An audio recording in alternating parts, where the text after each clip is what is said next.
Di balik kilau peradaban manusia tersembunyi kisah-kisah kelam tentang kota-kota yang pernah berjaya, namun kini tinggal puing. 5 nama terukir dalam sejarah bukan karena kejayaannya, melainkan karena kehancurannya yang spektakuler. Kota-kota ini, yang konon dikutuk oleh Sang Pencipta, menjadi pengingat abadi akan batas antara kehendak manusia dan murka ilahi. Dari debu dan abu, kisah mereka berbisik, memperingatkan generasi mendatang tentang harga yang harus dibayar atas pembangkangan dan dosa. Mari kita telusuri jejak kota terkutuk ini, yang nasibnya telah diputuskan oleh tangan Tuhan sendiri. 1. Pompei. Pompei adalah sebuah kota kuno yang terletak di wilayah Campania, Italia. Kota ini memiliki sejarah panjang yang dimulai jauh sebelum kehancurannya secara tragis pada tahun 79 Masehi. Pompei telah berdiri sejak abad ke-7 sebelum Masehi oleh suku Ossi. Awalnya, Pompei merupakan sebuah pemukiman kecil yang kemudian berkembang menjadi kota pelabuhan penting di wilayah Napoli. Pompei pun berkembang menjadi kota yang besar pada masanya. Kota ini juga dikenal yang jauh lebih subur daripada tempat lain, karena Pompei terletak di kaki Gunung Vesuvius, sebuah gunung berapi purba yang merupakan satu-satunya gunung berapi aktif di Eropa. Para petani di kota ini banyak yang menanam anggur dan zaitun. Kesuburan tanah ini merupakan salah satu faktor utama yang mendorong pertumbuhan dan kemakmuran Pompei selama berabad-abad. Meskipun Gunung Vesuvius telah lama menjadi bagian dari lanskap kota Pompei, penduduk kota tampaknya tidak menyadari bahaya yang kelak akan ditimbulkannya. Gunung Vesuvius diketahui telah tidak aktif selama berabad-abad, dan pengetahuan vulkanologi pada masa itu masih sangat terbatas. Kota Pompei merupakan bagian dari wilayah kekuasaan Romawi kuno. Banyak dari masyarakatnya merupakan keturunan Romawi, dan di seluruh wilayah Kekaisaran Romawi kuno, praktik prostitusi memang dilegalkan. Namun Pompei menawarkan sesuatu yang lebih. Diperkirakan ada 35 rumah bordil yang tersebar di kota ini, jumlah yang tergolong banyak mengingat Pompei hanya seluas 12 km² dengan populasi sekitar 11.000 orang. Untuk menuju rumah bordil, jalanan di Pompei diberi petunjuk arah berupa pahatan falus alat kelamin laki-laki, sebuah tanda untuk membantu orang asing yang mungkin mabuk berat atau tidak bisa berbicara bahasa lokal. Praktik prostitusi biasanya dilakukan oleh para budak yang memasang tarif sangat murah. Bahkan tarif di Pompei jauh lebih murah daripada di wilayah Kekaisaran Romawi lainnya. Dengan membayar setara harga seperempat gelas anggur, setiap laki-laki yang datang ke Pompei sudah bisa memesan pelacur. Pada salah satu dinding aula, ditemukan tulisan yang artinya, "Jika Anda mencari pelukan manis di kota ini, semua gadis di sini tersedia." Hubungan seksual yang diwajarkan tidak hanya terjadi antara laki-laki dan perempuan saja. Penemuan grafiti menunjukkan bahwa homoseksual dan pemerkosaan anak juga menjadi hal yang biasa di Pompei. Temuan inilah yang membuat Pompei dijuluki sebagai kota maksiat, terlepas dari arsitekturnya yang megah dan keberagaman karya seninya. Akhirnya, setelah kegiatan maksiat di kota ini semakin parah dan menjadi pemandangan yang lumrah, pada tanggal 24 Agustus 79 Masehi, sekitar tengah hari, terjadilah letusan mahadahsyat dari Gunung Vesuvius. Gunung ini mengeluarkan kolom erupsi yang luas dan tinggi hingga mencapai ketinggian 33 km. Abu vulkanik dan batu apung mulai berjatuhan di Pompei dan di daerah sekitarnya. Tebalnya erupsi menyebabkan kegelapan di siang hari dan membuat orang-orang kesulitan untuk bernapas, sehingga penduduk Pompei banyak yang tidak sanggup melarikan diri. Kemudian pada malam hari, letusan mencapai puncaknya. Serangkaian awan panas yang mematikan mulai menyapu kota dengan kecepatan tinggi dan membunuh siapapun di kota tersebut. Meskipun sulit untuk memastikan jumlah korban jiwa yang tepat, diperkirakan ada sekitar 2.000 orang yang tewas di kota Pompei, meskipun banyak juga yang berhasil melarikan diri pada tahap awal erupsi. Namun, mereka yang tak tinggal atau terlambat melarikan diri menghadapi nasib yang sangat mengerikan. Kota maksiat ini hancur lebur bersama 500 tahun.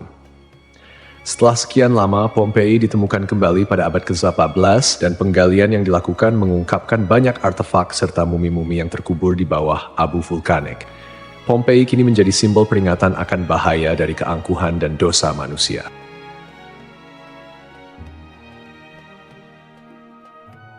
Kisah Desa Legetang. Pada suatu hari di desa Legetang, warga melihat banyak binatang liar berkeliaran di sekitar jalan desa. Binatang-binatang ini, seperti monyet, kera, babi hutan, dan lainnya, bukan berasal dari daerah tersebut. Setelah diselidiki, ternyata hewan-hewan ini berasal dari Gunung Pengamun-Amun, yang berada agak jauh dari desa Legetang. Kejadian ini membuat warga khawatir dan mereka bermusyawarah untuk menyikapinya. Mereka menyimpulkan bahwa turunnya hewan-hewan dari gunung adalah pertanda akan terjadinya musibah besar. Kepercayaan lokal yang menyatakan bahwa hewan bisa merasakan bencana sebelum terjadi mendorong warga desa Legetang untuk bertindak cepat. Mereka memutuskan untuk kerja bakti membuat parit di lembah Gunung Pengamun-Amun sebagai upaya antisipasi bencana, khususnya longsor. Desa Legetang terletak di dataran tinggi Dieng, Kecamatan Batur, Kabupaten Banjarnegara, Jawa Tengah. Desa ini dikenal dengan tanahnya yang sangat subur, bahkan lebih subur dibandingkan desa-desa lainnya di sekitarnya. Sebagai contoh, jika semangka yang ditanam di desa lain hanya mencapai berat sekitar 6 kg, semangka yang ditanam di Legetang bisa mencapai 10 hingga 12 kg. Setelah parit selesai dibuat, kehidupan di desa kembali normal. Desa Legetang adalah desa yang makmur, hanya sedikit orang miskin di sana. Banyak saudagar kaya yang hidup mewah dan uang sering dihamburkan untuk hiburan. Setiap malam, mereka sering berjudi dan mengadakan berbagai hiburan yang tidak pantas, seperti kesenian lengger yang kadang berujung pada tindakan asusila. Kesenian ini yang hanya dilakukan di desa tersebut menjadi simbol betapa jauhnya masyarakat desa ini dari nilai-nilai agama dan moral. Kehidupan malam di desa Legetang. Setiap malam, penduduk desa Legetang terlibat dalam berbagai bentuk kemaksiatan, termasuk perjudian, mabuk-mabukan, dan seks bebas. Mereka yang tidak terlibat dalam perilaku ini tampaknya membiarkannya, seolah-olah itu adalah hal yang wajar. Beberapa sumber melaporkan bahwa tingkat kemaksiatan di desa ini sangat tinggi dengan beberapa laporan ekstrem seperti hubungan seksual antara anak dan ibu kandung. Desa Legetang mengalami hujan yang sangat lebat. Cuaca ekstrem ini disertai dengan petir yang menyambar-nyambar dan suara guntur yang menggelegar di langit yang gelap. Tiba-tiba, terdengar suara ledakan yang sangat keras yang dapat didengar hingga ke desa-desa di sekitarnya. Bukan paginya, setelah badai reda, penduduk desa-desa tetangga terkejut mendapati bahwa desa Legetang telah tertimbun tanah dari puncak Gunung Pengamun-Amun. Bencana ini menyebabkan sekitar 332 penduduk asli dan 19 orang dari desa lain meninggal dunia. Secara logika, sulit untuk memahami bagaimana desa Legetang bisa tertimpa longsoran dari puncak gunung yang jauh dan terpisah oleh lembah serta perkebunan. Penduduk desa telah membuat parit sebagai antisipasi terhadap longsor, tetapi bencana ini tampaknya melibatkan fenomena yang tidak bisa dijelaskan dengan mudah. Ada yang berpendapat bahwa kejadian ini adalah azab dari Allah karena tidak dapat dipahami secara rasional. Ashabul Ras. Ashabul Ras adalah sebuah kaum yang hidup pada zaman dahulu. Kisah mereka disebutkan dalam Al-Quran sebagai salah satu kaum yang mendapat azab dari Allah Subhanahu wa Ta'ala. Nama Ashabul Ras secara harfiah berarti penghuni sumur atau pemilik sumur. Mereka tinggal di sebuah wilayah yang kini diperkirakan berada di antara Yamamah dan Hadramaut di Jazirah Arab.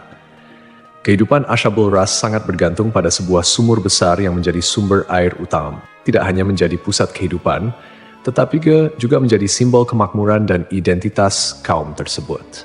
Mereka membangun peradaban yang cukup maju di sekitar sumur ini dengan pertanian dan peternakan sebagai mata pencaharian utama. Namun, meskipun telah diberi nikmat berupa sumber air yang melimpah, Ashabul Ras justru menyalahgunakan anugerah tersebut. Mereka mengembangkan sistem kepercayaan yang menyimpang dan menyembah pohon cemara besar yang tumbuh di dekat sumur mereka. Pohon ini dianggap suci dan dijadikan objek penyembahan, menggantikan Allah Subhanahu wa Ta'ala sebagai Tuhan yang seharusnya disembah. Kemusyrikan Ashabul Ras tidak berhenti pada penyembahan pohon saja. Mereka juga mengembangkan praktik-praktik yang bertentangan dengan ajaran Tauhid, seperti membuat patung-patung yang merepresentasikan dewa-dewa mereka, kemudian melakukan ritual dan persembahan kepada pohon cemara, serta menolak ajaran-ajaran monoteisme yang dibawa oleh para nabi dan rasul. Allah Subhanahu wa Ta'ala dalam rahmatnya yang tak terbatas tidak langsung menghukum Ashabul Ras. Sebaliknya, Allah Subhanahu wa Ta'ala mengutus seorang nabi kepada mereka untuk membimbing dan mengingatkan mereka akan jalan yang benar. Nabi yang diutus ini, menurut beberapa riwayat, adalah Nabi Syuaib, meskipun ada juga yang berpendapat bahwa ia adalah nabi yang lain yang namanya tidak disebutkan dalam Al-Quran. Nabi yang diutus kepada Ashabul Ras berusaha dengan gigih untuk mengajak kaumnya kembali ke jalan yang lurus. Ia menyampaikan risalah tauhid, mengajak mereka untuk hanya menyembah Allah Subhanahu wa Ta'ala dan meninggalkan penyembahan terhadap pohon dan berhala. Nabi ini mengingatkan mereka akan nikmat-nikmat Allah Subhanahu wa Ta'ala yang telah diberikan, termasuk sumur yang menjadi berkah dalam kehidupan mereka.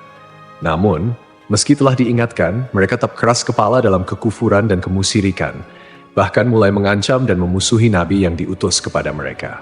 Penolakan ini berlangsung dalam waktu yang cukup lama, menunjukkan kesabaran Allah Subhanahu wa Ta'ala dalam memberi kesempatan kepada hamba-hambanya untuk bertaubat. Setelah bertahun-tahun menolak ajakan Nabi mereka dan tetap teguh dalam kekufuran, akhirnya azab Allah Subhanahu wa Ta'ala turun kepada kaum Ashabul Ras. Azab ini datang sebagai konsekuensi dari penolakan mereka yang terus-menerus terhadap ajaran tauhid dan ketekunan mereka dalam menyembah selain Allah Subhanahu wa Ta'ala. Menurut beberapa riwayat, azab yang menimpa Ashabul Ras terjadi dalam beberapa tahap. Pertama, terjadi kekeringan dan paceklik. Allah Subhanahu wa Ta'ala mulai mengurangi curahan rahmatnya dengan menahan air hujan. Akhirnya, terjadi kekeringan berkepanjangan. Tanaman-tanaman mereka mengering dan ternak mereka mulai mati kelaparan. Ini merupakan peringatan awal bagi Ashabul Ras, namun mereka tetap tidak mengindahkannya. Kemudian terjadi pencemaran sumur. Sumur yang menjadi sumber kehidupan mereka tiba-tiba tercemar. Airnya berubah warna, berbau busuk, dan tidak layak dikonsumsi. Hal ini menyebabkan krisis air yang parah di kalangan Ashabul Ras.